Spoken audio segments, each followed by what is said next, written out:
বোরহানউদ্দিন উপজেলায় একটি নারীকে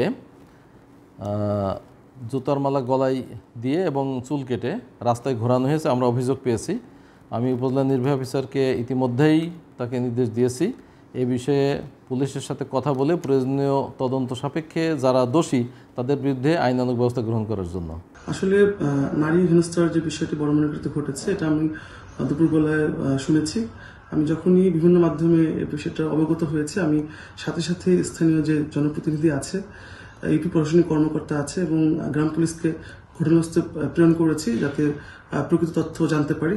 আমি তথ্য জানার সাথে সাথে আমি বিষয়টি ঊর্ধ্বতন কর্তৃপক্ষের সাথে আলোচনা করেছি এবং আমাদের বোরহানউদ্দিন থানার ভারপ্রাপ্ত কর্মকর্তা আছেন, ওসি সাহেবকে বিষয়টি জানিয়েছে এবং তাকে ঘটনাস্থলে পুলিশ ফোর্স পাঠানোর জন্য অনুরোধ করেছি।